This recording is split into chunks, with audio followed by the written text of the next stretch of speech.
Ladies and gentlemen, fight fans all around the world, let's talk some boxing. So, if you looked at my last video, which was the best of the best Andre Ward has beaten Sergey Kovalev. That means he has right now 3 of the 4 belts available in that division, which means something. And it leads us to want to see Andre Ward get all 4 belts, become undisputed world champion, which brings Adonis Stevenson, Superman Stevenson, Kal-El Stevenson into the equation. It is inevitable that Andre Ward should face Adonis Stevenson. If you look at the boxing rankings, Andre Ward has the WBA belt, he has the IBF belt, and he has the WBO belt, which Sergey Kovalev got from his unification bout against Bernard Hopkins. Okay, Sergey Kovalev is definitely the man. The only belt Andre Ward doesn't have right now is the WBC belt.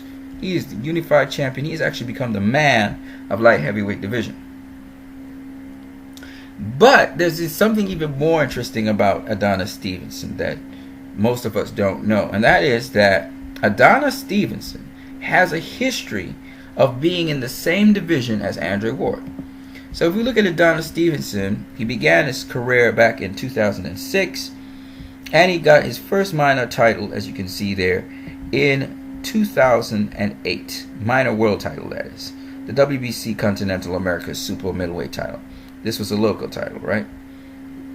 Well, guess what?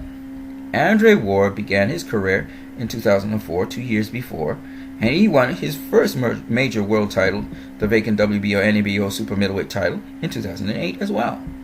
Adonis Stevenson, and this is a Super Middleweight, by the way. Adonis Stevenson would go on in 2009 to win the WBC International Super Middleweight title. 2010, he had a setback when he was knocked out by Darnell Boone when he was trying to close off and knock out Darnell Boone. But he came back in 2011, won the NABA WBA Super Middleweight title. Okay, Andre Ward in 2009 won the WBO NABO Super Middleweight title and the NABF Super Middleweight title. Okay, and he defended those successfully. He'd go on in 2009 to win the WBA Super World Super Middleweight title in a round robin exercise that stayed for a couple of years. He beat the guy of the division, Mikhail Kessler. He'd go on to beat Sekio Bika, Arthur Abraham, who will turn out to be a long-reigning world champion in Germany. And he also beat Carl Froch, who was the dude of the division. It was the WBC World Super Middleweight title to unify both titles. Okay, and that was in 2011. Adonis Stevenson, within that period of time from 2010 when he lost after Daniel Boone, he got a minor world title against Derek Edwards. This is all in super middleweight. He then beat a guy called Dion Savage, went on to beat Aaron Pryor Jr. to get another minor world title, the vacant WBO NABO title that Andre Ward had before he went into championship fights. He then got the vacant IBF Intercontinental Super Middleweight title facing a guy called Jesus Gonzalez in 2012. And then he got the WBC Silver Super Middleweight title, which Andre Ward also had a while back. Now, he hadn't faced Andre Ward all that time, so at the end of 2012, Adonis Stevenson was a little too big for the division. He went up, fought Darnell Boone, knocked him out in 2013, and he entered the light heavyweight division and faced the light heavyweight champion Chad Dawson, beating him after Andre Ward had beat him at super middleweight. The guy went down in weight to try and face Andre Ward, and he got beaten. Came up in weight, and he lost to Adonis Stevenson, who knocked him out in the first round, and that began Adonis Stevenson's championship reign at light heavyweight, becoming the lineal WBC world champion, as you see here in boxing rankings today. His next opponent will be Alida Alvarez, which is a very good fighter. Now, Andre Ward, on the other hand, like I said, he defended his world titles all the way up to 2012. He faced Chad Dawson. Then he defended against Edwin Rodriguez. And then he had a long layoff from boxing, almost 2 years, because of some legal proceedings between him and his promoter. Come back in 2015, and he would move up to light heavyweight, like Adonis Stevenson did in 2013, 2 years before. He faced Paul Smith, knock him out or stop him. And then he would face the very skilled Cuban fighter Sullivan Barrera the following year. This was a very good fight, undefeated fighter. And he beat this guy, knocking him down in round 3. He would go on to face a guy called Alexander Brand, which was an old thing. And then he faced Sergey Kovalev, the defining fight, unified world champion, the man of the division. And he beat him in 2016, which was just very recently there. Okay, so Andre Ward was doing all that, and in the meantime, Adonis Stevenson was doing defense after defense. In fact, he had 7 successful defenses to date, and he faced the likes of the WBC super middleweight champion Sekio Bika.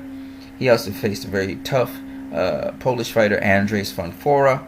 He faced light heavyweight champion Taboris Cloud, and he also faced cruiserweight champion now and facing heavyweight former world champion WBA David Haye and Tony Bellew. Okay, Bellew, sorry. So all these guys he faced, which was really remarkable. So he's established light heavyweight. Andre Ward has just entered the division. He's not exactly established, but he's beaten the man of the division, and he's growing into his weight class. So I see this fight as inevitable. Shout outs to Blackberry. Blackberry was the one who left a comment on my channel, but I couldn't approve it, and now I see the approve mark here, so I'm going to approve that comment. So finally, Blackberry, I'm going to be able to approve your comment on my channel. Before that, I just couldn't do it for some reason. I don't know why YouTube was doing that, so I'm able to approve it. And Blackberry sent me to this link here from Webboxing. Shout out to Webboxing, talking about a possible matchup between Andre Ward and Adonis Stevenson, highlighting their knockouts in their fights, which I thought was pretty awesome. So as it stands in the light heavyweight division, Andre Ward is definitely the man of the division. He's going to rematch Sergey Kovalev because it was a close fight, and some people are alleging that Sergey Kovalev won. So just like to set the record straight, as Floyd did against Marcos Maidana and Jose Luis Castillo, Andre Ward is going to rematch Sergey Kovalev, and we'll see what happens in that. If he beats him more comprehensively, then I think Andre Ward should proceed to face Adonis Stevenson next. Now, I've heard Andre Ward saying how it'll be a step down for him to face Adonis Stevenson. I don't understand what he's talking about. Adonis Stevenson is an established light heavyweight champion. He's the WBC lineal light heavyweight champion. So I don't think Andre Ward should be talking down that fight. If anything, Andre Ward should be looking forward to that, licking his chops, because this is a guy that was basically in comparable weight to you. He came slightly after you, about 2 years after. So I would look forward to seeing Andre Ward face Adonis Stevenson. Now, one more thing I want to talk about with my channel here, and it has to do with what you can do when you come to my channel. Okay?